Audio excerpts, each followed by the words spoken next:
اعوذ باللہ من الشیطان الرجیم بسم اللہ الرحمن الرحیم الحمد للہ الذی لا یبلغ مدحتہ القائلون ولا یحصی نعماءہ العادون ولا یعدی حقہ المجتہدون الذی لیس لصفتہ حد محدود ولا نعت موجود ولا وقت معدود ولا اجل ممدود فطر الخلائق بقدرته ونشر الرياح برحمته الصلاة والسلام على الرسول المسدد المصطفى الأمجد المحمود الأحمد سيدنا ومولانا ومولى الكونين جد الحسن والحسين وعاني أبا القاسم محمد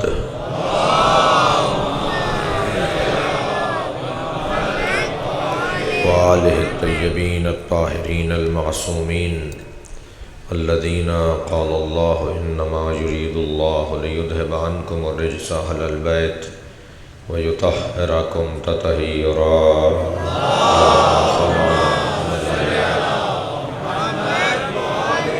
ولعنة الله على أعدائهم أجمعين من يوم عداوتهم إلى قيام يوم الدين اما بعد قال الحکیم فی قرآن الکریم بسم اللہ الرحمن الرحیم والذین آووا ونصروا اولئک هم المؤمنون حقا لهم مغفرۃ ورزق کریم صلوات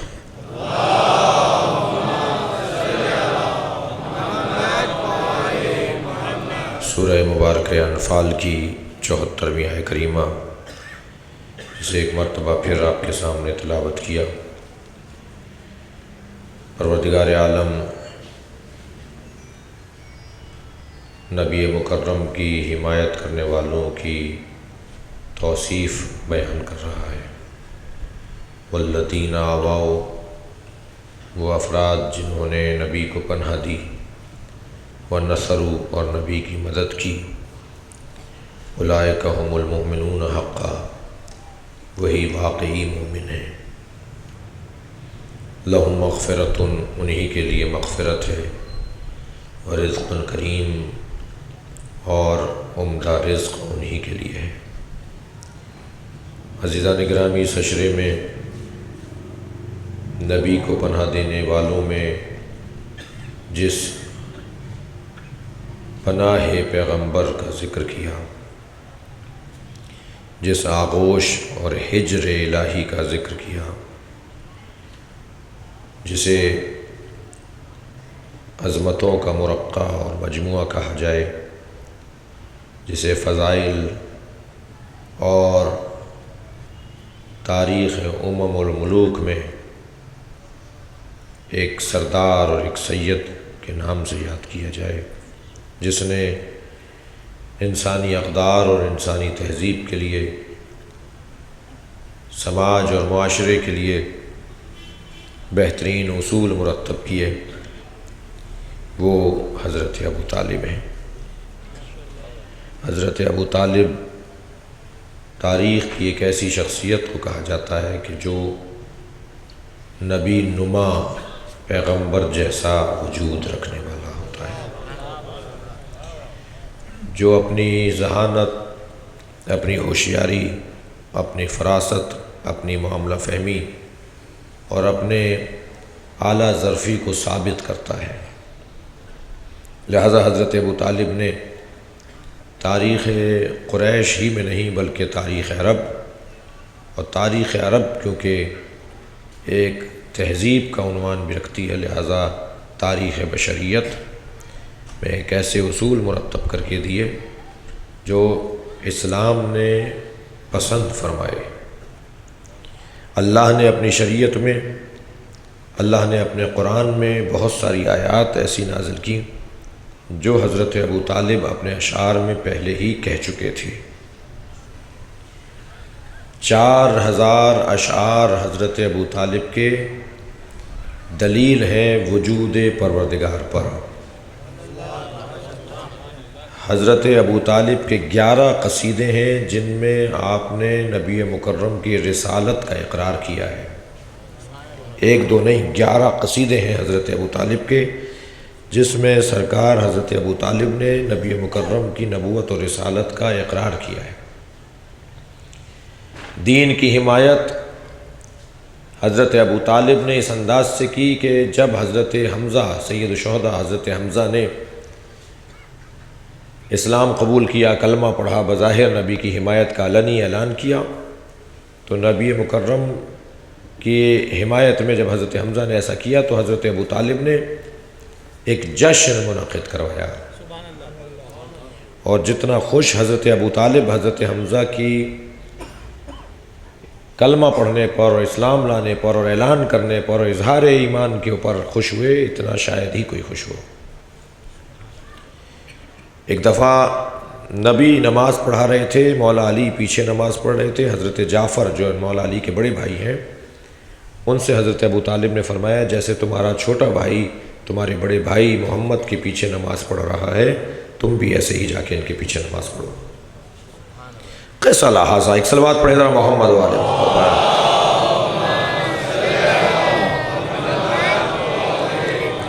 85 عظمت حضرت ابو طالب پر مثالیں ہیں، لیکن عزیزان گرامی آج کی اس فضائل و مصائب پر مشتمل اپنے حصے کی آخری مجلس میں میرا دل کرتا ہے کہ میں حضرت ابو طالب کی وصیت نامہ آپ کو پڑھ کر سناؤں۔ حضرت ابو طالب کا وصیت نامہ ایک مکمل ہدایت کا عنوان ہے، یعنی اگر میں یوں کہہ دوں کہ خطبہ حیدر کرار پڑھ کر دیکھیں یا وصیت نامہ ابو طالب پڑھ کر دیکھیں، ایسا لگتا ہے جیسے علی نے واقعی ابو طالب کی زبان چوسی ہے۔ مولا علی کے کلام میں جو تاثیر ہے، مولا علی کے بیان میں جو اثر ہے، دم ہے، طاقت ہے، اثر انداز ہوتی ہے مولا کی گفتگو، وہی انداز حضرت ابو طالب کا اپنے کلام میں اور اپنے خطبات میں ہے۔ یوں تو ہم پہلے کہہ چکے ہیں کہ حضرت ابو طالب کے اشعار در حقیقت ایک الہامی کیفیت رکھنے والے اشعار تھے، یعنی حضرت ابو طالب نے پہلے ہی وہ بہت سی باتیں کہہ دی تھیں کہ جو بعد میں ہونی تھیں۔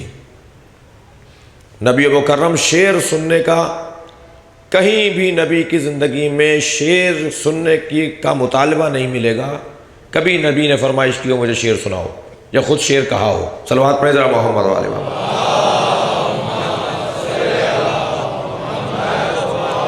نبی مکرم نے شعر نہیں کہے، مولا علی سے منسوب ہیں اشعار، امام حسین سے منسوب ہیں اشعار، مولا علی کا دیوان بھی مولا کی طرف منسوب ہے، لیکن حضرت نبی مکرم نے شعر نہیں کہا کبھی۔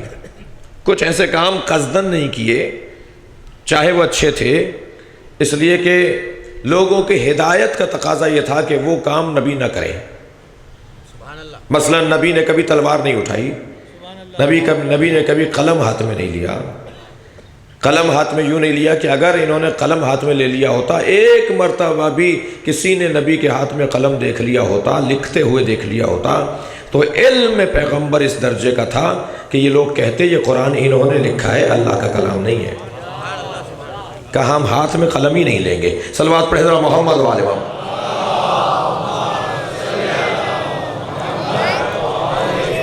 ایسے ہی سرکار دو جہاں نے شعر نہیں کہا۔ کیا شعر کہنا معاذ اللہ نبی کے لیے مشکل تھا؟ نبی مکرم کے لیے کوئی مشکل نہیں تھا۔ شعر نہیں کہا نبی نے، کیوں نہیں کہا؟ اس لیے کہ مجنون اور شاعر کہہ کر حضرت شعر نہیں کہا جب شاعر بول رہے تھے۔ کبھی نبی مکرم نے شعر نہیں کہا اپنی زبان پر، اس کے باوجود کہا یہ شاعر ہے، کیونکہ جب قرآن پڑھتے تھے سرکار، آیات کی تلاوت کرتے تھے تو قرآن کی آیتوں میں ردھم، وزن، مقفع، مسجع الفاظ قرآن مجید کے، وہ ان لوگوں کو یہ کہلواتے تھے کہ یہ شعر کہہ رہا ہے، جبکہ وہ شعر نہیں ہوتے تھے، وہ قرآن کی آیات تھیں۔ لیکن عظمت حضرت ابو طالب اس درجے پر ہے کہ نبی نے اگر اپنی زندگی میں 2 یا ایک روایت کے مطابق 3 مرتبہ خواہش کی ہے کہ مجھے شعر سناؤ، تو وہ ابو طالب کا شعر تھا جو سننے کی خواہش کی ہے، مجھے میرے چچا ابو طالب کے اشعار سناؤ۔ مدینہ منورہ میں قحط پڑ گیا ہے، لوگ مر رہے ہیں، غلات ناپید ہیں، جانوروں پر افتاد ہے، انسانوں کے لیے کھانے پینے کا اہتمام نہیں ہے، زندگیاں مفلوج اور مفلوک ہو گئی ہیں، لوگ سرکار کے دروازے پر آ گئے، یا رسول اللہ دعا کریں اللہ بارش برسا دے۔ سرکار نے فرمایا کہ صحرا میں آ جاؤ، میں دعا کروں گا، اللہ پانی برسائے گا۔ حضرت سے شہر سے باہر آئے، اپنے ہاتھوں کو بلند کیا، دعا فرمائی، بادل آیا، بادل برسنا شروع ہوا۔ جیسے ہی بادل برسنے لگا حضرت کی آنکھوں میں بھی آنسو آ گئے، اور اصحاب کی جانب دیکھتے ہوئے مخاطب ہوئے، کون ہے جو اس وقت میرے چچا کا کوئی شعر مجھے سنائے؟ اللہ اکبر۔ تو اس وقت مولا کائنات نے آواز دے کر کہا، یا رسول اللہ میں آپ کو اپنے بابا کا شعر سناؤں؟ تو جملہ سنے نبی کا، بے ساختہ فرمایا تم سے زیادہ بہتر کوئی سنا بھی نہیں سکتا، علی تم مجھے میرے چچا ابو طالب کے اشعار سناؤ۔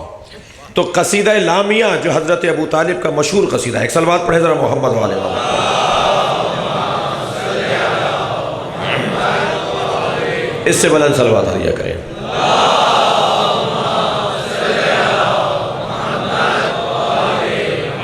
قصیدہ لامیہ جس میں 10 اشعار ہیں، جس کا قافیہ لام کا ہے، یعنی شعر ختم ہوتا ہے لام کے قافیے پر جا کے، اسی لیے اس قصیدے کو نام دیا قصیدہ لامیہ۔ اور فصاحت و عرب، فصاحت و بلاغت عرب کے اندر قصیدہ لامیہ کی نظیر نہیں ہے۔ امام النحو کہلاتے ہیں زمخشری، نحو و صرف آپ نے نام سنا ہے، آپ جانتے ہیں عربی ادب کا جو علم ہے، جسے گرامر کہیے جی، جو عربی گرامر کا علم ہے نحو و صرف، نحو کے امام کہلاتے ہیں زمخشری، امام النحو زمخشری۔ توجہ چاہوں گا، زمخشری جب ادبیات عرب میں، تھک تو نہیں رہے آپ حضرات، زمخشری جب ادبیات عرب میں اپنے کسی بنائے ہوئے قانون پر دلیل پیش کرتے ہیں نا، کہ میں نے یہ قانون ادب میں کیوں بنایا ہے، عربی ادب میں یہ اصول میں نے کیوں بنایا ہے، گرامر کا یہ قاعدہ میں نے کیوں بنایا ہے، جب اس پہ دلیل لے کر آتے ہیں تو حضرت ابو طالب کا مصرع دلیل کے طور پہ لاتے ہیں۔ آج بھی ایسا ہی ہے، آج بھی سنی یا شیعہ مدرسوں کے اندر جب ادبیات پڑھائی جاتی ہے، خاص طور پر فصاحت و بلاغت، اشعار جب پڑھائے جاتے ہیں تو متنبی کے اشعار ہوں جی، ابو العلاء مؤری کے اشعار ہوں، اسی طرح ادبیات عرب میں عربی زبان کی ادبیات کے دلیل کے طور پر اگر کسی کا شعر لایا جاتا ہے کہ دیکھو فلاں نے اپنے شعر میں کہا ہے، ہم یہ قاعدہ اس لیے بنا رہے ہیں، ہم اصول ادب اس لیے بنا رہے ہیں کہ فلاں بڑے ادیب نے یہ مصرے میں اپنے یہ بندش کی ہے، اور یہ جملہ باندھا ہے، اور یہ الفاظ استعمال کیے ہیں، یہ لغت استعمال کی ہے، لہٰذا یہ لفظ ہم اگر عربی ادب میں لے کر آ رہے ہیں تو فلاں بڑے شاعر نے، تو حضرت ابو طالب کی بھی مثال دی جاتی ہے۔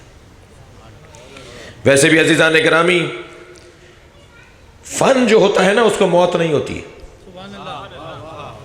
ہمارے ائمہ کا کارنامہ، ایک بڑا کارنامہ ائمہ اہل بیت کا یہ ہے کہ انہوں نے دین کو ثقافت بنا دیا۔ اگر دین ثقافت بن جائے تو پھر معاشرے کے اوپر دین حاکم ہوتا ہے۔ بتائیے ہمارے اوپر ثقافت حاکم ہے یا دین حاکم ہے؟ صلوات پڑھیں ذرا محمد والے محمد۔ ہمارے روزمرہ کے معاملات میں، ہمارے امور زندگی میں ثقافت، علاقائی ثقافت، یہ ہندوستان کی ثقافت ہے، یہ ایران کی ثقافت ہے، آپ ایران جائیں گے وہاں کی ثقافت نافذ ہے، آپ ہندوستان بر صغیر میں آ جائیں گے یہاں کی ثقافت نافذ ہے۔ کیا ہی بہتر ہو جائے کہ دین ثقافت ہو جائے جی، جب دین ثقافت ہو جائے تو تب ہے ہدف کہ انسان نے دین کے حوالے سے کوئی خدمت کی ہے۔ ائمہ اہل بیت نے دین پہنچانے کے لیے جس رستے کو اپنایا ہے وہ رستہ ہے فن اور ٹیکنک اور ہنر کا رستہ، آرٹ، فن۔ مثلاً یہی ادبیات، فصاحت و بلاغت۔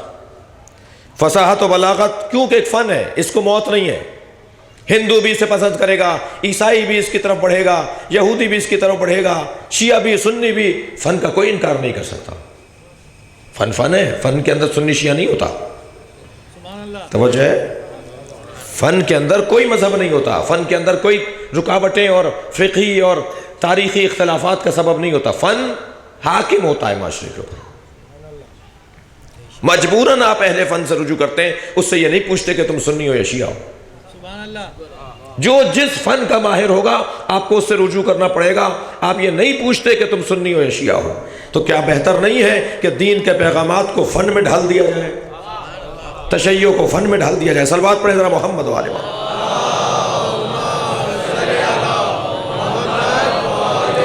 اہل بیت عصمت و طہارت نے عزیزان گرامی فن کے ذریعے سے دین پہنچایا ہے. کبھی غور فرمایا سید رضی نے نہج البلاغہ کا نام نہج الدین کیوں نہیں رکھا؟ سبحان اللہ سبحان اللہ. بھائی مولا کائنات کے خطبے ہیں نا، مولا کے کلمات قصار ہیں، مولا کے خطوط ہیں. سید رضی چاہتے تو اس کا نام رکھ دیتے نہج الاسلام. سبحان اللہ. بھائی دین کی کتاب ہے. سید رضی نے اس کا نام نہج البلاغہ رکھا، نہج الفصاحہ رکھا، نہج البلاغہ رکھا، لیکن نہج الدین، نہج الاسلام، نہج القرآن، نہج الشریعہ یہ نام نہیں رکھے. کیوں؟ اس لیے کہ اگر سید رضی اس کا نام نہج الدین رکھ دیں گے، نہج الاسلام رکھ دیں گے، نہج الشریعہ رکھ دیں گے تو وہی پڑھے گا جس کا شریعت سے تعلق ہوگا. سید رضی نے فنی نام رکھا بلاغت. بلاغت سنی شیعہ نہیں ہوتی، بلاغت مسلم اور غیر مسلم نہیں ہوتی. تم اگر اہل فن ہو، توجہ چاہوں گا، تم اگر بلاغت کو، فصاحت کو، فن کو پسند کرتے ہو، اس کلام کو پڑھو. اب یہ کیسے ممکن ہے کوئی فصاحت و بلاغت کے حوالے سے تو نہج البلاغہ کو پڑھ رہا ہو اور اسے نہج البلاغہ میں اللہ نہ ملے، نہج البلاغہ میں شریعت نہ ملے؟ خود بخود وہ اللہ سے متعارف ہوگا فن کے ذریعے سے، فن کے ذریعے سے. اسی لیے میں اپنے بچوں سے ایک جملہ اور کہہ دوں، اپنے کم سن ساتھیوں سے، عزیزان گرامی وہ علوم سیکھنے کی کوشش کیجئے جو فنی علوم ہیں، جو فنی علوم ہیں، جن کے بغیر معاشرہ نہیں جی سکتا. میں اگر کوئی ایک آدھ دو نام لے دوں گا تو الجھنیں ہو سکتی ہیں، آپ خود سوچئے. وہ علوم جو فنی ہیں، وہ علوم جو معاشرے کی ضرورت ہے، وہ علوم جو انسانیت کی ضرورت ہے. جی سید رضی نے نہج البلاغہ نام رکھا ہے. اچھا نہج الفصاحہ بھی نام نہیں رکھا. میرا عنوان نہج البلاغہ نہیں ہے، لیکن حضرت ابو طالب پہ غور کر رہا ہوں تو ایک جملہ سن لیجئے. میں ابھی آپ کو ان کے وصیت نامہ پڑھ کے سنانا چاہ رہا ہوں. حضرت سید رضی رضوان اللہ تعالیٰ علیہ اس کو نہج البلاغہ نام کیوں دے رہے ہیں؟ اس لیے کہ بلاغت اور ہے، فصاحت اور ہے. نہج الفصاحہ بھی نام نہیں دیا سید رضی نے. تعریف کر دوں فصاحت اور بلاغت کی؟ سب نہیں بول رہے بسم اللہ. نعرہ تکبیر.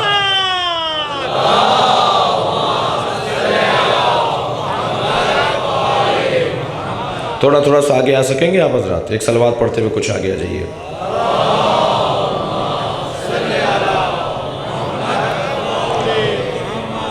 جو پیچھے بھی بیٹھے ہیں وہ بھی تھوڑا تھوڑا سا آگے آ جائیں. ایک صلوات اور نبی آل نبی پر پڑھ دیجئے.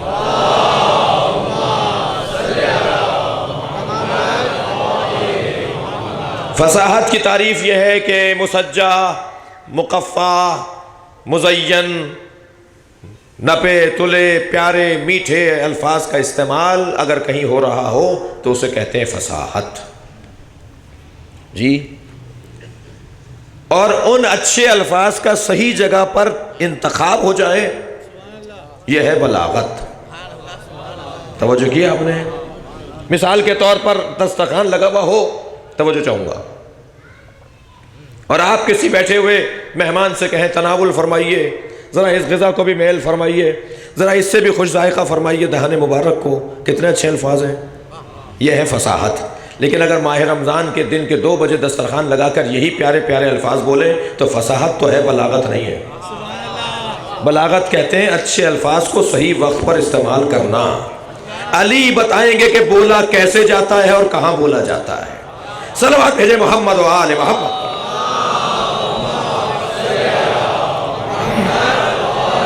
یہی ڈھنگ جناب ابو طالب کے لب و لہجے میں ہے.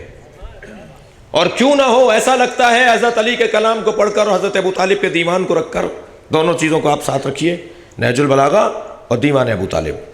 دیوان ابو طالب پہ عزیزوں بہت کام ہوا ہے، خاص طور پر حوزہ علمیہ قم میں بہت کام ہوا ہے. پاکستان میں قدر کام جناب علامہ رضی جعفر صاحب نے منتخب نظموں کو، حضرت ابو طالب کی منتخب نظموں کو، منتخب غزلوں کو، اہل فن بیٹھے ہوئے، طبیعت پہ گرانی تو نہیں آئے گی غزل سن کے؟ حضرت ابو طالب کی غزلیں ہیں. حضرت آیت اللہ خمینی نے بھی غزلوں پر مشتمل پورا اپنا دیوان لکھا ہے. علامہ طالب جوہری کی سب سے اچھی کتاب غزلوں پر مشتمل ہے.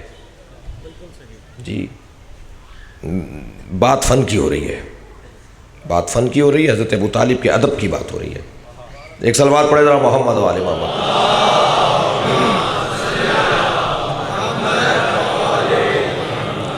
توجہ چاہوں گا حضرت ابو طالب کے ان نظموں اور ان غزلوں کو کچھ کو جو انہوں نے منتخب فرمایا، مجھے اس وقت یاد آ رہا ہے شاید 44 یا 45 کلام حضرت ابو طالب کے، دیوان ابو طالب اس کا عنوان دیا ہے اور اس کو ترجمہ کیا ہے، جہاں ضرورت سمجھی اللہ صاحب نے وہاں اس کا ترجمہ کیا ہے، اور اس کا ترجمہ تو پورا کیا ہے لیکن اس کی جہاں ضرورت سمجھی اس کو تشریح بھی کی ہے دیوان ابو طالب علیہ السلام کی۔ مگر دیوان ابو طالب علیہ السلام اور نہج البلاغہ کو اگر ساتھ ساتھ رکھیں گے تو ایسا لگتا ہے کہ یا دیوان علی کا ہے یا نہج البلاغہ ابو طالب کی ہے، دونوں کا اسلوب بیان ایک جیسا ہے، اور کیوں نہ ہو بعین ہی ایسا ہے جیسے نبی سے علی نے زبان چوس کے علم لیا ہو۔ ابو طالب کے بیٹے ہیں حیدر کرہ۔ ایک جملہ آپ کی سماعتوں کے حوالے کر رہا ہوں عزیزان گرامی، مشہور ہے جملہ کہ بیٹا باپ کا جز ہوتا ہے، بیٹا باپ کا جز ہوتا ہے، جس ابو طالب کا جز کل ایمان ہے اس ابو طالب کا ایمان کس درجے پر ہوگا؟ صلوات پڑھے محمد و آل محمد۔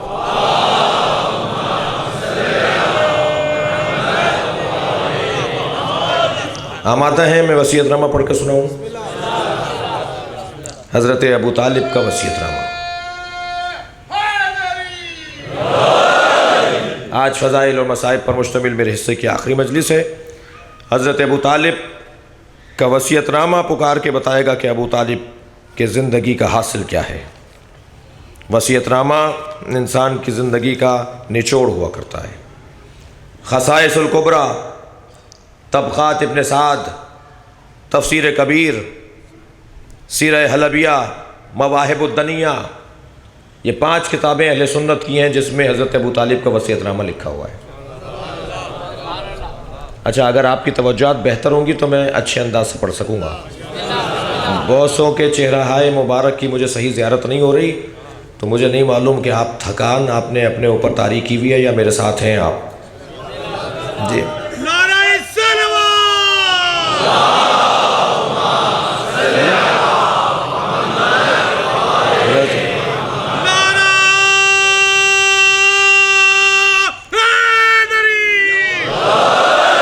حضرت ابو طالب کا یہ وصیت نامہ آپ کی زندگی کا حاصل و نچوڑ ہے۔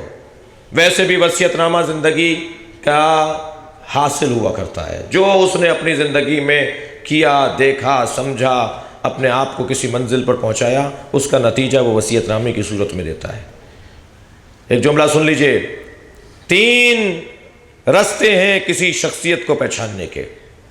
سب سے پہلا ذریعہ القاب۔ کسی کو اگر پہچاننا ہے تو اس کے لقبوں کو دیکھیں۔ پہچاننا چاہتے ہیں کہ ابو الفضل کیوں کہتے ہیں، ابو القربہ کیوں کہتے ہیں، غازی کیوں کہتے ہیں؟ توجہ ہے؟ مثلا مولا کائنات کے القاب اور کنیتیں، مولا حسین کی کنیتیں اور القاب، ان سے پہچانا جائے گا ایک انسان کی شخصیت کو۔ ایک راستہ کسی کو پہچاننے کا اس کے لقب ہوا کرتے ہیں، اس کی کنیتیں ہوا کرتی ہیں۔ کسی شخصیت کو پہچاننے کا دوسرا راستہ یہ دیکھا جائے کہ اس جیسے لوگوں نے اس کے لیے کیا بیان دیا ہے۔ بالکل ہم پلہ لوگوں نے، ایک جیسے لوگوں نے اس کے لیے کیا کہا ہے۔ ائمہ اہل بیت کو پہچاننے کا اس باب میں یہ راستہ ہے کہ زیارت ناموں کو پڑھا جائے، کیونکہ ائمہ کے زیارت نامے ائمہ نہیں پڑھے ہیں، تو امام کو کیسے دیکھتا ہے؟ یہ خود ایک ذریعہ ہے معرفت کا۔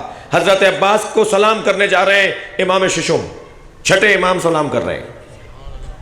اب حضرت عباس کو اگر امام جعفر صادق سلام کر رہے ہو تو خود دلیل بن جائے گی کہ عظمت عباس کیا ہے۔ اسی طرح تیسرا راستہ ہے وصیت نامہ۔ 3 رستوں سے کسی کی شخصیت کو پہچانیں گے۔ القاب، دہرا رہا ہوں بچوں کے لیے، القاب، ہم پلہ اور ہم وزن شخصیت کے بیانات، اور وصیت نامہ۔ اب حضرت ابو طالب وصیت ارشاد فرما رہے ہیں۔ راوی کہتا ہے انہو قال لما حضرت ابو طالب الوفات جمع الیہ وجوہ قریش۔ جب حضرت ابو طالب کے اوپر احتضار کی کیفیت آئی جب حضرت ابو طالب بستر رحلت پر آ گئے اور اب اس دنیا سے جانا چاہتے ہیں حضرت ابو طالب، اور شہرت ہو گئی، مشہور ہو گئی بات کہ ابو طالب اس دنیا سے جا رہے ہیں، اب بستر سے اٹھیں گے نہیں۔ کیفیت ان کی ایسی ہے کہ جان کنی کی کیفیت ہے، احتضار کا عالم ہے۔ تو جمع الیہ، حضرت ابو طالب کے سامنے ان کے گرد ایک مجمع لگنے لگا، جو کون تھے؟ وجوہ قریش، قریش کے معتبر لوگ، قریش کے بڑے لوگ، صاحبان وجہ، چہرے والے لوگ، شناختہ لوگ، پہچانے جانے والے لوگ۔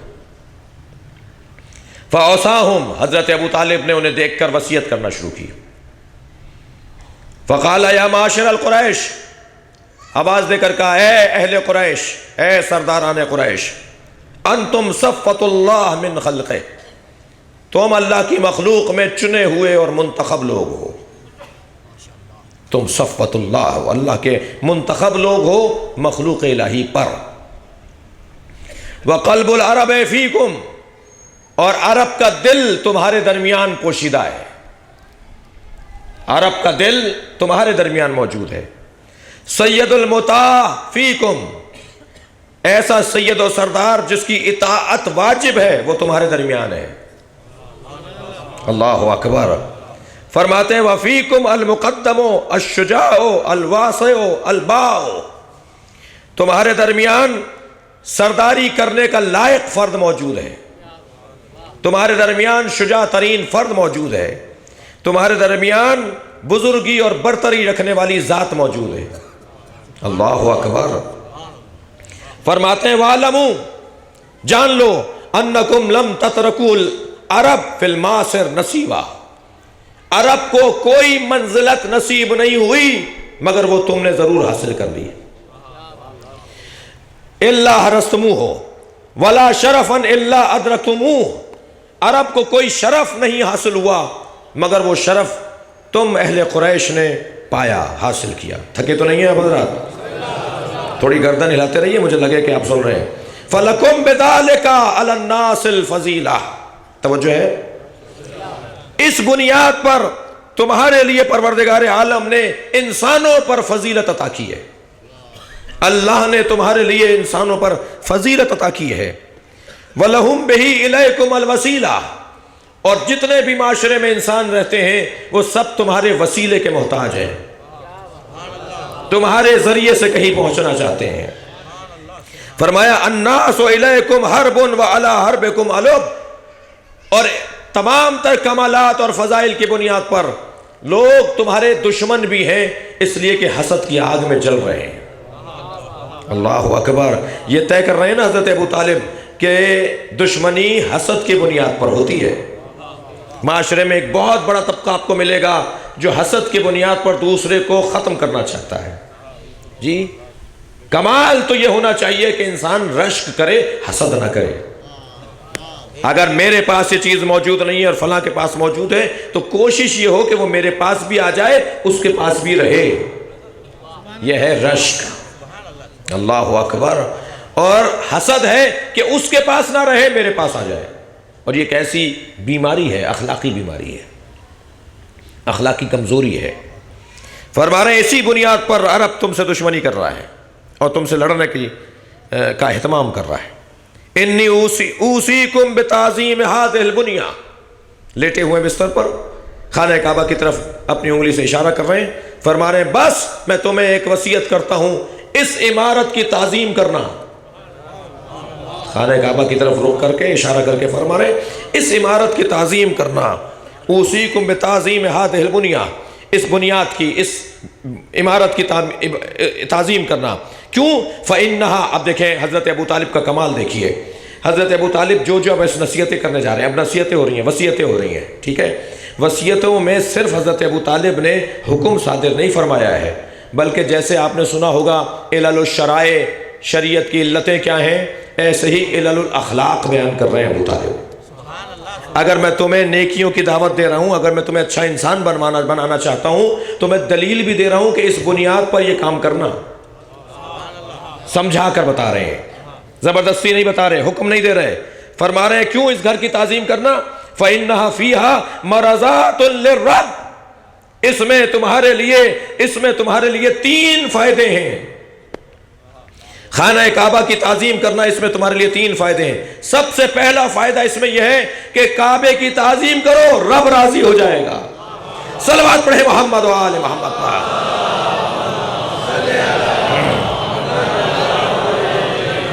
کعبے کی تعظیم پر کیا ہوگا؟ رب راضی ہو جائے گا۔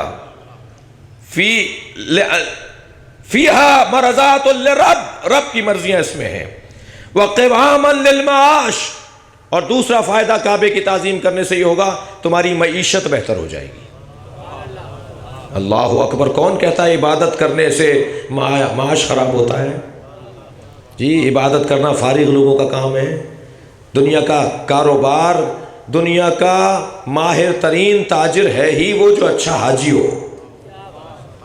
نبی فرما رہے ہیں، میں نہیں کہہ رہا، اگر کسی کو حج کا کم سے کم انعام دیا جاتا ہے تو یہ دیا جاتا ہے کہ آئندہ سال تک اس کے رزق کو معین کر دیا جاتا ہے، تمہارا معاش بہتر ہو جائے گا، قرضہ لے کے بھی حج کرنے جاؤ۔ یہ میں کہہ رہا ہوں،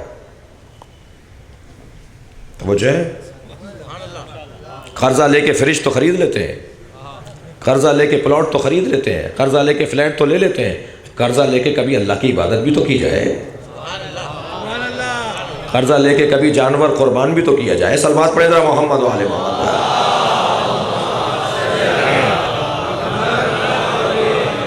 فرما رہے ہیں اس کے اندر قواما للمعاش وثباتا للوطاء، اور اس کے اندر تمہاری قدموں میں مضبوطی آئے گی، استقامت تمہیں نصیب ہوگی اگر تم نے خانہ کعبہ کی تعظیم کی۔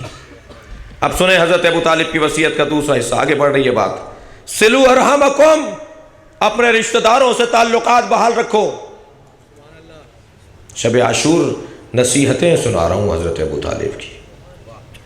سلو ارحامکم، اپنے رشتہ داروں سے تعلقات بحال رکھو۔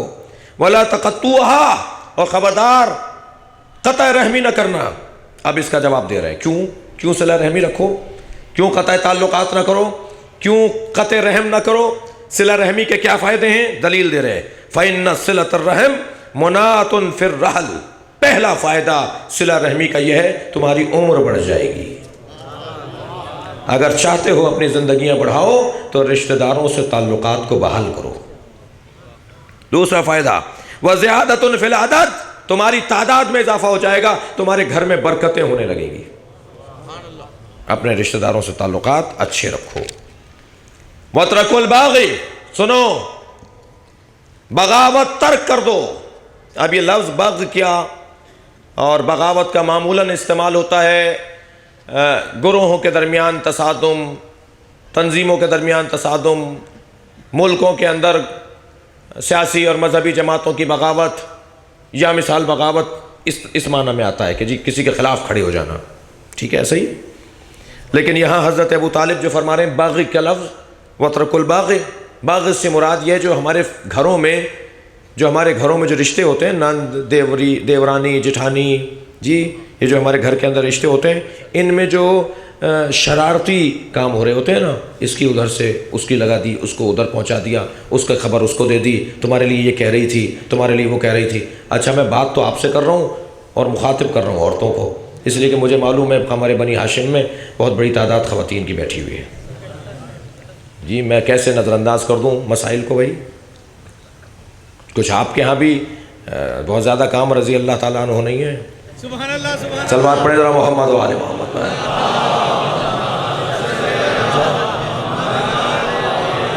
اس سے بلند صلوات ہدیہ کریں نبی کے ذات پر۔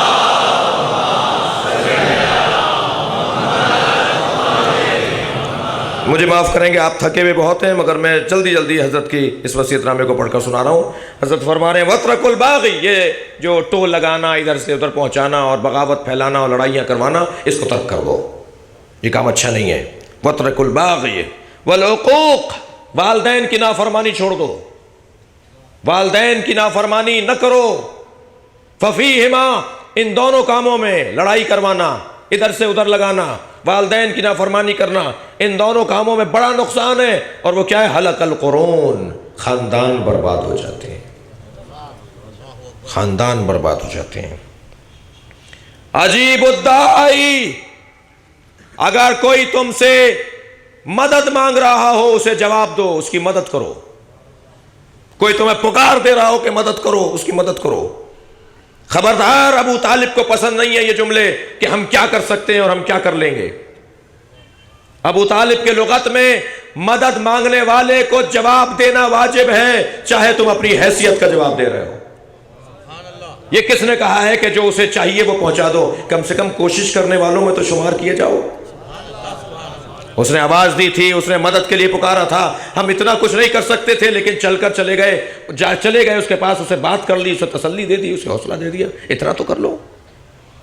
مجھے یاد ہے حضرت آیت اللہ العظمیٰ امام خمینی علماء کرام سے خطاب فرما رہے تھے اور ہمارے وہ ابتدائی ایام تھے، تو انہوں نے ایک جملہ بڑا عظیم فرمایا، بہت کچھ فرمایا، جو جملہ میرے اس وقت کے کام کا ہے۔ وہ فرماتے ہیں کہ اگر تم لوگوں کے مسائل حل نہیں کر سکتے، کم سے کم ان کے مسائل سن لو، اس لیے کہ تمہارے سن لینے سے ان کے آدھے مسئلے حل ہو جائیں گے۔ صلوات پڑھیں ذرا محمد و آل محمد پر۔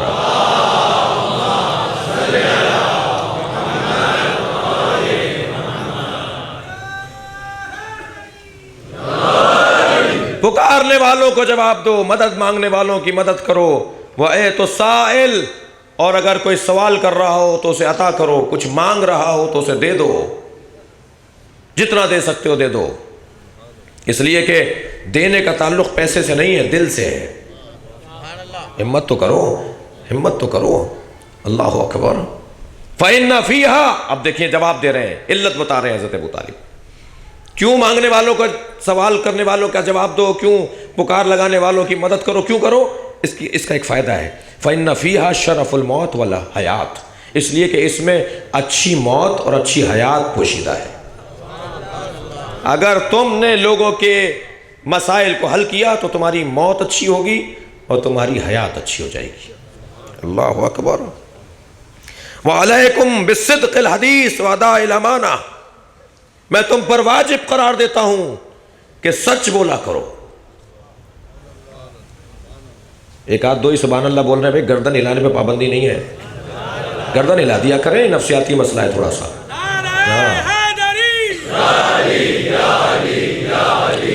میں نعرے کا تو میں ویسے ہی نعرے والا آدمی ہوں، میں نعرے کی مخالفت نہیں کروں گا، میں نعرے والا آدمی ہوں، لیکن میری مراد ہے تھوڑی سی گردن ہلائیں تاکہ لگے کہ یہاں جاگ رہا ہے مجمع۔ بھائی مجھے بہت سے نظر نہیں آ رہے ہیں اصل میں۔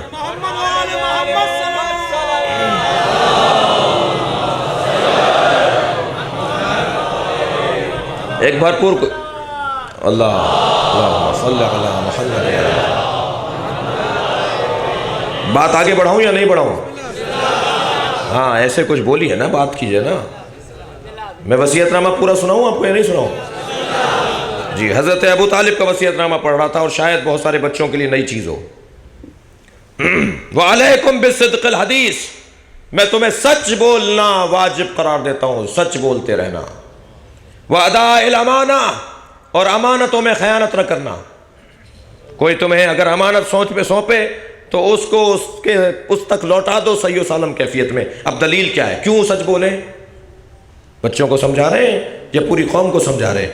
حضرت ابو طالب پوری قوم کو سمجھا رہے ہیں، کیوں سچ بولو، کیوں امانتیں لوٹاؤ؟ دلیل کیا ہے؟ فَإِنَّ فِيهِمَا مُحَبَّةٌ فِي الْخَاصِ وَمَكْرَمَةٌ لِلْعَامِ، اس لیے کہ سچ بولنے سے اور امانتیں لوٹانے سے اللہ اکبر خواص میں محبتیں ایجاد ہو جاتی ہیں اور عوام میں تعظیم ایجاد ہو جاتی ہے۔ معاشرے کے جو خاص لوگ ہیں وہ تم سے محبت کریں گے اور معاشرے کے جو عام لوگ ہیں وہ تمہاری تعظیم کریں گے۔ صلوات پڑھیں محمد و آل۔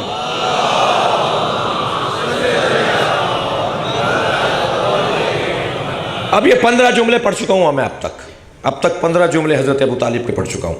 اب دیکھیے 16ویں جملے میں کیا ارشاد فرما رہے ہیں، انی اوصیکم بمحمد خیرا، میں تمہیں وصیت کرتا ہوں محمد کے بارے میں کہ اس کے ساتھ اچھا برتاؤ رکھنا۔ اللہ اکبر۔ اب کیوں اچھا برتاؤ رکھیں بھائی؟ یہاں پر بھی علت بتا رہے ہیں، سرکار دو جہاں کے فضائل بھی پڑھ رہے ہیں اور وصیت بھی کر رہے ہیں۔ میں محمد کے بارے میں تمہیں وصیت کرتا ہوں کہ اس کے ساتھ نیکی کرنا، اچھائی رکھنا، خیر رکھنا اس کے ساتھ۔ فَإِنَّهُ أَمِينٌ فِي قُرَيْشٍ وَالصِّدِّيقٌ فِي الْعَرَبِ، اس لیے کہ میرا محمد قریش میں امین ہے اور عرب میں صدیق ہے۔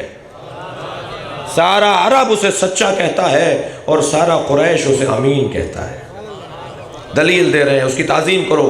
وَهُوَ جَامِعٌ لِهَٰذِهِ الْخِصَالِ الَّتِي أُوصِيكُم بِهَا، اور جتنے بھی میں نے ابھی فضائل پڑھے کہ یہ کرنا، بس یہ کام نہ کرنا، یہ کام مت کرنا، سچ بولنا، امانت ادا کرنا، صلہ رحمی رکھنا، خانہ کعبہ کی تعظیم کرنا، سید اور سرداری کرنا، لوگوں کے سائلوں کو اور لوگوں کے سوالوں کو حل کرنا، لوگوں کو مدد فراہم کرنا، یہ سارے کام فرماتے ہیں یہ جتنے بھی کام ہیں وَهُوَ جَامِعٌ لِهَٰذِهِ الْخِصَالِ، محمد کے اندر یہ ساری صفتیں پائی جاتی ہیں جو میں تمہیں کہہ چکا ہوں۔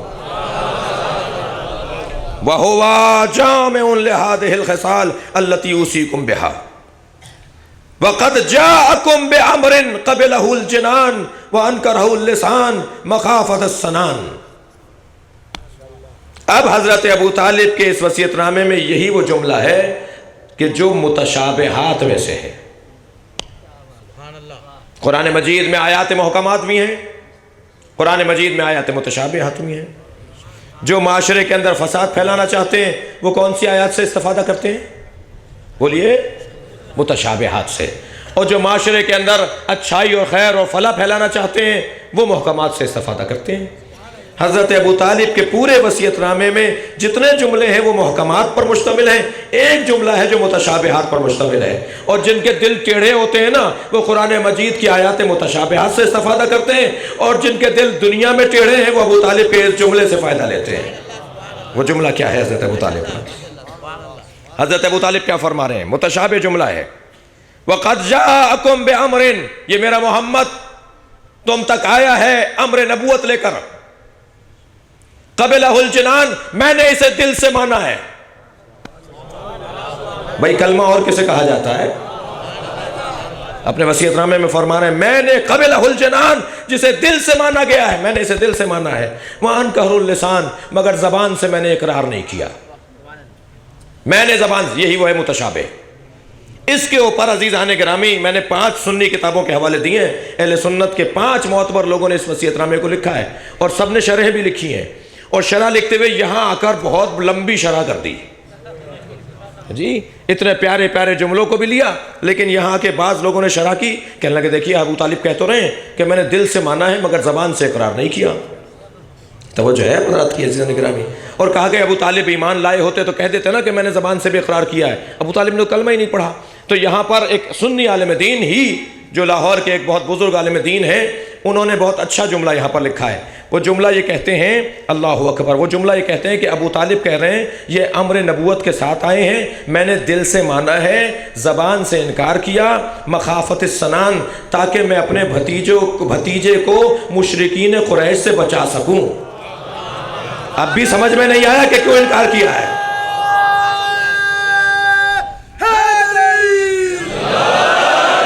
کہہ رہے ہیں ایک اہل سنت کے عالم کہ یہ جملہ خود پکار کے بتا رہا ہے کہ کیوں زبان سے اقرار نہیں کیا۔ نبی کی حفاظت میں، اچھا نبی مکرم کی حفاظت میں کیا کچھ نہیں کیا گیا؟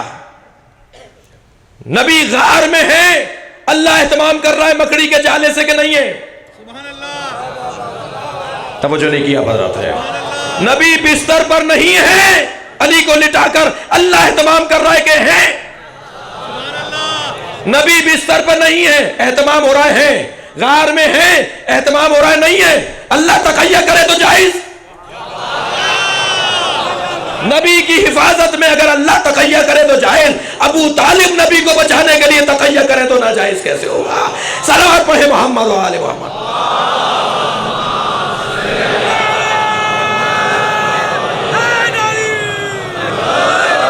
کیا فرما رہے ہیں؟ میں نے اسے دل سے تسلیم کیا، میں نے اسے دل سے تسلیم کیا، لیکن زبان سے میں نے کیوں انکار کیا؟ مخافت السنان، تاکہ میں اپنے بھتیجے کو ان کے شر سے بچاؤں۔ اللہ اکبر۔ عزیزان گرامی اب انداز دیکھیے حضرت ابو طالب کا، کیا فرما رہے ہیں؟ اے مولا لَكَانِّي أَنظُرُ إِلَى مَصَالِيبِ الْعَرَبِ وَأَهْلِ الْعِزِّ فِي الْأَطْرَافِ وَالْمُسْتَضْعَفِينَ مِنَ النَّاسِ قَدْ أَجَابُوا دَعْوَتَهُ۔ میں اللہ کی قسم کھا کر تمہیں بشارت دیتا ہوں، اللہ اکبر، میں اللہ کی قسم کھا کے تمہیں بشارت دیتا ہوں، میری نگاہیں دیکھ رہی ہیں کہ گاؤں دیہاتوں کے غریب مسکین لوگ، اللہ اکبر، گاؤں دیہاتوں کے غریب مسکین لوگ اس کی طرف رغبت کر رہے ہیں۔ حضرت ابو طالب کے نزدیک مہنگے کپڑے پہننے والوں کی حمایت معیار نہیں ہے۔ حضرت ابو طالب کے نزدیک پھٹے ہوئے کپڑے پہننے والوں کی حمایت معیاری ہے۔ غریب اور مسکینوں کی حمایت، تو ہی دستوں اور فقیروں کی حمایت ابو طالب کے نزدیک اہمیت کی حامل ہے۔ میری نگاہیں دیکھ رہی ہیں کہ عرب کے غریب مسکین دیہات کے لوگ اس کی طرف رخ کر رہے ہیں، اور مستضعفین من الناس، اور جن لوگوں کو انسانوں کے جن لوگوں کو دبایا گیا ہے، کچلا گیا ہے، مارا گیا ہے، ان کے حقوق پامال کیے گئے ہیں، وہ اس کی طرف رغبت کر رہے ہیں اور اس کی دعوت کو قبول کر رہے ہیں۔ مجھے یہ کچھ نظر آ رہا ہے۔ صدقوا کلمتہ وعدموا امرہ، یہ لوگ اس کے کلمے کی تصدیق کر رہے ہیں، یہ لوگ اس کی امر نبوت میں اس کی عظمت کو تسلیم کر رہے ہیں۔ فخاض بہم غمرات الموت، اور بہت سارے لوگوں کو اس پہ موت آ رہی ہے۔ صلوات پڑھیں ذرا محمد و آل محمد۔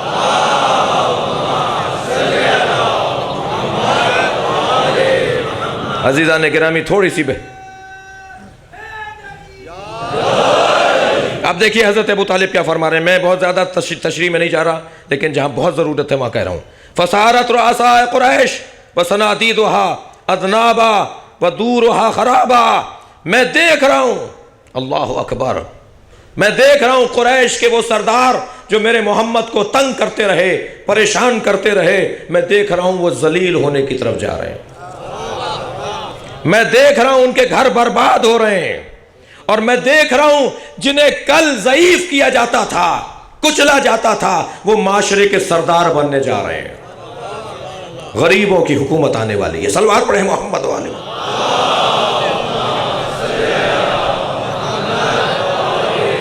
وَإِذَنْ آدَمَهُمْ عَلَيْهِ أَحْوَجُهُمْ إِلَيْهِ، کیونکہ سارا معاشرہ میرے محمد کا محتاج ہوتا جا رہا ہے۔ وَأَبَدُهُمْ مِنْهُ أَخْتَاهُمْ عِنْدَهُ، اور جو دور ہٹائے جاتے تھے، دھتکار دیے جاتے تھے، جنہیں دور کر دیا جاتا تھا، وہ لوگ اب قریب آ رہے ہیں۔ وَقَدْ مَحْزَتَهُ الْعَرَبْ وَبِدَاءَهَا وَأَزْغَتَ لَهُ فَوَادُهَا، اور وقت آ گیا ہے کہ اب عرب اس سے محبت کرے اور اس کی دل باختہ ہو جائے۔ اس کے علاوہ کوئی چارہ نہیں ہے عرب کے لیے۔ آتَتْهُ قِيَادُهَا دُونَكُمْ، تمہارے درمیان صرف ایک ہی ہے جسے قیادت نصیب ہونے جا رہی ہے، وہ میرا محمد ہے۔ یا معاشر القریش، یا معاشر القریش، ابن ابیکم و امکم کونوا لہ غلاۃ، سنو، یہ جو محمد ہے یہ تمہارے ہی باپ اور تمہاری ماں کی اولاد ہے، اس سے محبت کرو، اس کی جماعت میں شامل ہو جاؤ۔ واللہ لا یسلک احد سبیلہ الا رشدا، اور جان لو کوئی اس کے راستے پر نہیں چلے گا مگر وہ کامیاب ہو جائے گا، جو اس کے راستے پہ چلے گا وہ کامیاب ہو جائے گا۔ اور فرمایا وَلَوْ كَانَ لِنَفْسِ مُدَّةٌ وَفِي أَجَلِي تَأْخِيرٌ، اگر میری زندگی اور ہوتی، اگر میری موت مؤخر ہو جاتی، اگر میری اجل میں تاخیر ہو جاتی، لَكَفَفْتُ عَنْهُ حِزَازًا، میں سارے عرب کے مقابل اکیلا کافی تھا اس کی حمایت کے لیے۔ اللہ اکبر، سارا عرب ایک طرف اور میں ابو طالب اس کی حمایت کے لیے ایک طرف کافی تھا۔ اور اب ان کا آخری جملہ، حضرت ابو طالب کا آخری سے پہلا جملہ سن لیجئے، وَاللَّهُ فَدَاتُ عَنْهُ دَوَائِي خَيْرٌ، یہ بھی وہی بات ہے کہ میں اپنے آپ کو اس پر فدا کر دیتا اور اس کے دشمنوں کو دور ہٹا دیتا۔ اب آخری جملہ، انی اشہد بشہادتہ، وہ جو ایک اہل سنت کے عالم نے اس کی تفسیر کی ہے نا، انہوں نے کہا کہ اگر درمیان میں یہ جملہ آ بھی گیا تھا حضرت ابو طالب کا کہ قبلہ الجنان وانکرہ اللسان، میں نے دل سے مان لیا تھا مگر زبان سے انکار کیا تھا، اگر یہ وصیت نامے کے درمیان آ بھی گیا تھا تو پہلے تو یہ بتا دیا حضرت ابو طالب نے کہ میں نے انکار اس لیے کیا تھا کہ مجھے قریش کے اور مشرکین کے شر سے اپنے بھتیجے کو بچانا تھا، یہی واضح ہو گئی تھی بات۔ لیکن ابو طالب نے تو اپنی وصیت نامے کے آخر میں ایک جملہ کہہ کے سارے شبہ دور کر دیے، فرمایا انی اشہد بشہادتہ، جو یہ کہہ رہا ہے میں اس کی گواہی دیتا ہوں۔ صلوات پڑھیں عظمت ابو طالب پر۔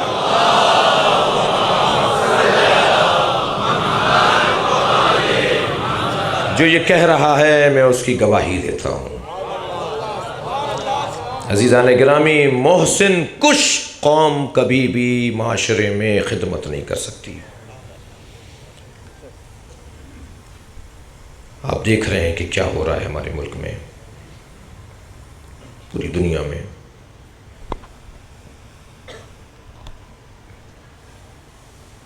مسلمانوں کے درمیان تناؤ کھچاؤ بڑھتا چلا جا رہا ہے، اور اس کا ایک بہت بڑا سبب آل سعود کا وجود ہے۔ مسلمانوں کے درمیان تناؤ کھچاؤ، مسلمانوں کے درمیان رسہ کشی، مسلمانوں کے درمیان قتل و غارت گری، مسلمانوں کے درمیان تکفیریت، مسلمانوں میں ایک دوسرے کو کافر کہنے کا جو ایک زہر ہے، یہ سب آل سعود کی وجہ سے۔ 1924 سے لے کر 2015 تک مسلسل ان لوگوں کی طرف سے زیادتیاں ہیں، مسلسل زیادتیاں ہیں۔ خاص طور پر یہ سال خونین حج کا سال تھا، خون بہت گرایا انہوں نے مکے میں اور منی میں۔ آج شب عاشور، اللہ سے فریاد کیجئے، اللہم انی اشکو الیکم فقد نبینا، یا اللہ یہ نبی کے کلمہ پڑھنے والے این الحسن این الحسین ڈھونڈ رہے ہیں کہ حسن کہاں ہے، حسین کہاں ہے، یعنی مہدی کہاں ہے۔ شب عاشور اللہ سے امام مہدی مانگیے، یا اللہ تجھے عباس کے کٹے ہوئے بازوں کا واسطہ، یا اللہ تجھے قاسم کے پامال بدن کا واسطہ، یا اللہ تجھے ایک واسطہ اور دیتا ہوں، تجھے زینب کی چادر کا واسطہ، ہمیں مہدی عطا کر دے۔ مسلسل ظلم و زیادتیاں معاشرے کی ختم ہو جائیں گی اگر حسن آ جائیں گے، حسین آ جائیں گے۔ دعائے نطبہ میں پڑھتے ہیں نا آپ، این الحسن این الحسین این الطالب بدم المقتول، این الطالب بدم المقتول بکربلا، کہاں ہے کربلا والوں کے خون کا بدلہ لینے والا، کہاں ہے حسین کے خون کا بدلہ لینے والا۔ ایک جوان سوال کرنے لگا کہ امام حسین کے گنبد پہ یہ سرخ رنگ کا پرچم کیوں لگاتے ہیں؟ ہر علم سیاہ ہے، پوری دنیا میں اس وقت سیاہ علم اٹھے ہوئے ہیں، امام حسین کی گنبد پہ سرخ رنگ کا لال رنگ کا پرچم لگا ہوا ہے، امام حسین کی گنبد پہ سیاہ پرچم کیوں نہیں لگا ہوا؟ تو یہی جواب دیا ہے نا کہ اس صاحب قبر کے خون کا بدلہ نہیں ہوا۔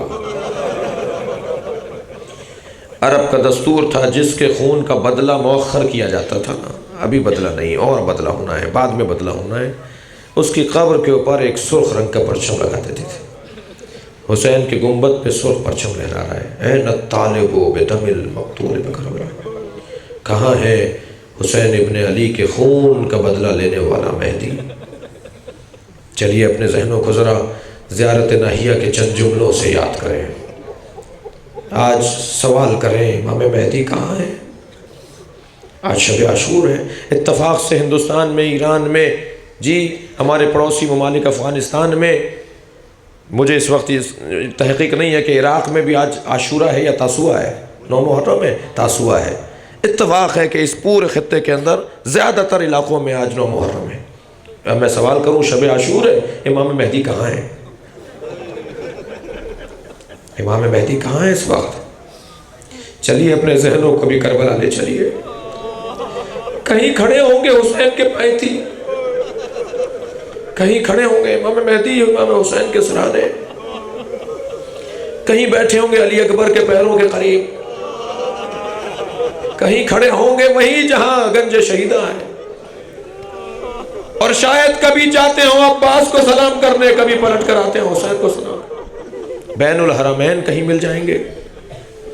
سلام کرتے ہیں امام مہدی امام حسین کو، شہدائے کربلا کو، سلام ہو ان لاشوں پر جو کربلا میں بے گور و کفن تھے۔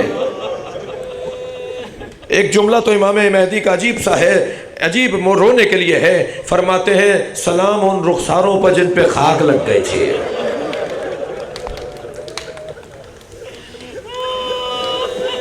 السلام علی الخد الطریب، خد کہتے ہیں رخسار کو، طریب جس پہ تراب لگ چکی ہے، مٹی لگ چکی۔ سلام ہو حسین ابن علی کے خاک آلود رخساروں پر۔ بس عزادارو آپ آمادہ ہیں گریہ کرنے کے لیے، بلائیے شب عاشور، آپ کے ہاتھ میں تسبیح بھی رہے گی، اعمال شب عاشور بھی کریں گے، اعمال روز عاشور بھی کریں گے، اور آپ کے ہاتھ میں ایک لان پڑھنے کی تسبیح رہے گی۔ تسبیح پڑھتے پڑھتے کبھی کبھی اس مجمع میں ڈھونڈا کریں کہ کہیں امام مہدی کا گزر تو نہیں ہو رہا۔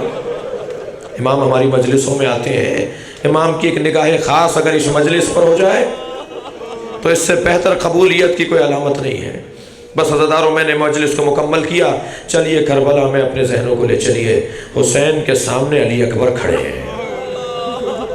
بابا مجھے مرنے کی اجازت دے دیجئے۔ امام نے فرمایا علی اکبر جاؤ اپنی پھوپھیوں سے جا کر اجازت لے کر آؤ۔ عزاداروں بہت مشکل ہے حضرت علی اکبر کے مصائب پڑھنا۔ یہ واحد شہید ہے، یہ واحد مجاہد ہیں جنہیں امام حسین نے بیویوں کی طرف بھیجا ہے۔ کسی سے بھی نہیں کہا کہ جا کے عورتوں سے بیویوں سے اجازت لو، فرمایا علی اکبر جاؤ جا کے اپنی پھوپھیوں سے اجازت لو، اپنی بہنوں سے اجازت لو۔ حضرت علی اکبر آئے ہیں خیمہ گاہ کے قریب، آواز دی السلام علیکم یا زینب، اے پھوپھی زینب آپ پہ سلام ہو، اے ام لیلہ، ام رواب، ام فروہ، اے سکینہ، اے دادی زہرا کی کنیز فضا، تم پر ہمارا سلام ہو۔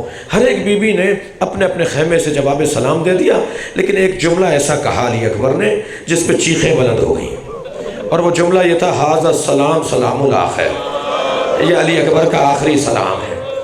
ہر بی بی اپنے اپنے خیمے سے باہر آ گئی، حضرت علی اکبر کو ایک بڑے خیمے میں لے گئے۔ عزاداروں تھک کر نہیں روئیں گے، اگر رونا آ رہا ہو تو اپنی آوازوں کو آزاد چھوڑیں گے۔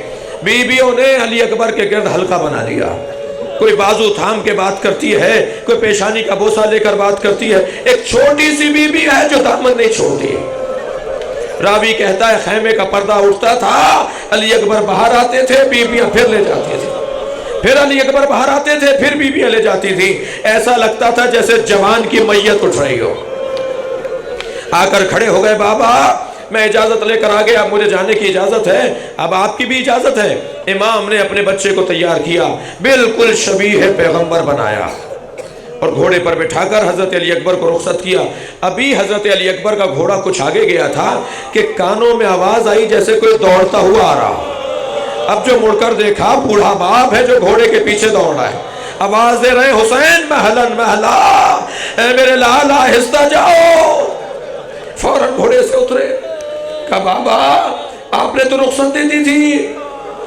فرمان لگے کاش تم جیسا جوان بیٹا ہوتا۔ اجر و کمال اللہ۔ علی اکبر تب میں تم سے پوچھتا کہ مرنے کی اجازت کیسے لی جاتی ہے؟ فرمایا جاؤ علی اکبر، تمہارے نانا تمہارا انتظار کر رہے ہیں، اپنی شجاعت کے جوہر دکھاؤ۔ حضرت علی اکبر نے عزاداروں سب سے زیادہ اصحاب اور اہل بیت پیغمبر میں سب سے زیادہ حضرت علی اکبر نے دشمن کو فنار کیا ہے۔ اصحاب میں سب سے زیادہ حبیب نے لوگوں کو قتل کیا، یزیدی لشکر کو 80 لوگوں کو قتل کیا، اور اصحاب اور اہل بیت کے افراد میں حضرت عباس کو تو لڑنے کا موقع نہیں ملا۔ حضرت عباس سے تو امام حسین نے تلوار واپس لے لی تھی نا، حضرت عباس کو تو اپنے جوہر شجاعت دکھانے کا موقع نہیں ملا۔ حضرت علی اکبر کو اجازت تھی جا کر جو مقابلہ کرو، حضرت علی اکبر نے 120 سپاہیوں کو فنار کیا ہے، سب سے بڑی تعداد لکھی ہے حضرت علی اکبر کی۔ اور جب 120 دشمنوں کو فنار کر دیا تو حکم ہوا یزیدی لشکر میں کہ لشکر حملہ کرے۔ جیسے ہی یہ خبر پہنچی کہ لشکر علی اکبر کی طرف بڑھ رہا ہے تو امام حسین نے جناب فضا کو بلا کر کہا فضا اس کی ماں سے جا کے کہو کہ اولاد کے حق میں ماں کی دعا خاص اثر رکھتی ہے، ام لیلہ سے کہو علی اکبر کے لیے دعا کرے۔ بی بی چلی گئی اپنے خیمے میں، سر پہ قرآن رکھ کر آواز دی یا اللہ ایک مرتبہ میرے علی اکبر کو مجھے دکھا دے۔ ابھی جناب ام لیلہ نے دعا کی تھی عزادارو کہ تکبیر کی آواز بلند ہوئی، بی بی خیمے پہ جا کے دیکھتی ہیں علی اکبر آ کے کھڑے ہوئے ہیں، امام نے گلے سے لگایا ہوا ہے۔ عزادارو ایک روایت آج میں نے صحابہ رحمت میں پڑھی، میں پڑھتے ہوئے بھی رو رہا تھا اور اب آپ کو سنانے جا رہا ہوں۔ جب جناب علی اکبر پلٹ کر واپس آئے ہیں نا، گھوڑے سے اترے ہیں، امام نے فوراً گلے لگایا ہے تو کیا دیکھا؟ حضرت علی اکبر کا ایک ہونٹ کٹا ہوا ہے۔ جنگ کر کے لوٹ رہے ہیں نا، مقابلہ کر کے لوٹ رہے ہیں، کوئی وار ہوا ہے، کوئی حملہ ہوا ہے جس سے حضرت علی اکبر کے ہونٹ سے خون آ رہا ہے۔ سنیں گے کیا کیا امام حسین نے؟ اپنی آبا کا دامن لیا، علی اکبر کے ہونٹوں سے خون صاف کرنے لگے، منہ پر منہ لگانے لگے، لبوں پر لب لگانے لگے، اپنے بچے کے لبوں کے بوسے لینے لگے۔ فرمایا علی اکبر کو ہو۔ عزادارو 3 سال کے تھے جب حضرت علی اکبر امام حسین سے مسجد میں بیٹھے تھے۔ امام حسین آ کر کہا تھا بابا مجھے انگور چاہیے۔ امام حسین نے یہ نہیں کہا بیٹا انگوروں کا موسم نہیں ہے۔ جیسے ہی 3 سالہ علی اکبر نے مدینے میں امام حسین سے کہا نا بابا مجھے انگور چاہیے، امام نے بے ساختہ ستون مسجد پر ہاتھ مارا، ستون سے خوشہ گرا اور حضرت علی اکبر کو انگور دے کر کہا بیٹا تم بابا سے سوال کرو، تمہارا بابا نہ دے۔ اب یہاں علی اکبر جوان ہے، کل علی اکبر بچہ تھا، اپنے بابا سے کہتے بابا اگر چند گھونٹ پانی کے مل جائے۔ حسین ابن علی کا حال متغیر ہو گیا، فرمانے لگے علی اکبر اپنی زبان ہمارے دہن میں دے کر دیکھو، شاید تمہیں ہمارے منہ سے کوئی تسکین مل جائے۔ جناب علی اکبر نے اپنی زبان حسین کے منہ میں دی تو پیچھے ہٹ کے کہنے لگے بابا کربلا میں آپ سے زیادہ پیاسا کوئی نہیں ہے، آپ کی زبان بتا رہی ہے کہ آپ پیاسے ہیں۔ عزادارو اس منظر کو ماں دیکھ رہی ہے اور باپ اور بیٹا گفتگو کر رہے ہیں۔ شاعر نے 4 مصروں میں اس منظر کو باندھا ہے۔ شاعر کہتا ہے شدت پیاس سے اکبر نے پلٹ کر دیکھا اور ماں نے خیمے کی تمنابوں سے لپٹ کر دیکھا، کتنی مجبور تھی ساقی کوثر کی بہو، کتنی مجبور تھی ساقی کوثر کی بہو، خالی مشکیزہ کئی بار الٹ کر دیکھا، شاید میرے بچے کے لیے چند گھونٹ پانی کے نکلا۔ اجرکم اللہ۔ عزادارو تھک کر نہیں روئیں گے آج شب عاشور کی مجلس، جاؤ علی اکبر تمہارے نانا سے راب کریں گے۔ حضرت علی اکبر کو دوبارہ میدان کربلا میں بھیج دیا۔ عزادارو اب سے 10-12 سال پہلے پاکستان میں ہندوستان سے ایک عالم دین آئے تھے جناب مولانا سالم نقوی صاحب۔ سالم نقوی صاحب نے خیرپور میں بھی مجالس پڑھی، کراچی میں بھی پڑھی۔ سالم نقوی صاحب فرما رہے تھے کہ انہوں نے 15 سال تک نواب رامپور کے ہاں مجلس پڑھی، اشرا پڑھا۔ نواب رامپور جب حضرت علی اکبر کے مصائب کا دن آتا تھا نا تو ممبر کے پیچھے جا کے بیٹھ جاتے تھے اور کہتے تھے سالم نقوی صاحب سے کہ شہادت نہیں پڑھنا ورنہ میرا دم نکل جائے گا، علی اکبر کے مصائب پورے پڑھو لیکن شہادت نہیں پڑھنا۔ یہ مت بتانا پرچی کیسے نکلی، یہ مت بتانا شہادت کیسے ہوئی، اور جا کر ممبر کے پیچھے بیٹھ جاتے تھے۔ سالم صاحب فرما رہے تھے 1 سال میں نے مصائب پڑھتے ہوئے میں بھول گیا کہ نواب صاحب پیچھے بیٹھے ہوئے ہیں اور میں نے حضرت علی اکبر کے مصائب پورے پڑھ دیے۔ تو سنیں گے کیا ہوا، وہ اپنے کپڑے پھاڑنے لگے، وہ اپنا سر ممبر سے مارنے لگے۔ میں ممبر سے اترا، میں نے گلے سے لگا کے کہا نواب صاحب 1400 سال کے بعد آپ سے علی اکبر کی شہادت برداشت نہیں ہوئی، سلام ہو زینب پر، سلام ہو حسین پر۔ اجرکم اللہ۔ ایک منزل اور لے لیجئے عزادارو، آپ نے بہت گریہ کر لیا، بس ایک روایت سن لیجئے، بہت گریہ ہو گیا، مجلس ہو گئی۔ کسی نے، آخری روایت سنا رہا ہوں، کسی نے مدینے میں امام سجاد سے پوچھا مولا آپ کو اپنے بھائی علی اکبر کی شہادت یاد ہے؟ تھک کر نہیں روئے۔ امام سجاد سے کسی نے پوچھا مولا آپ کو اپنے بھائی علی اکبر کی شہادت یاد ہے؟ فرمانے لگے نہیں میں غشی کے عالم میں تھا، بس مجھے اتنا یاد ہے کہ مجھے محسوس ہوا کوئی میرے تلووں کا بوسہ لے رہا ہے۔ میں نے اسی حالت میں آنکھ کھول کر دیکھا علی اکبر پیر پکڑے بیٹھے تھے، میرے تلووں کا بوسہ لے رہے تھے۔ میں کہوں گا علی اکبر سے مولا امام سجاد کی پیشانی کا بوسہ لیا ہوتا، عجب نہیں آواز آئے ان پیروں میں کانٹے چبھیں گے، کوفہ شام کا بازار، میرا بھائی اکیلا ہوگا، پھوپھیوں کے سروں پر چادریں نہ ہوں گی۔ الا لعنت اللہ علی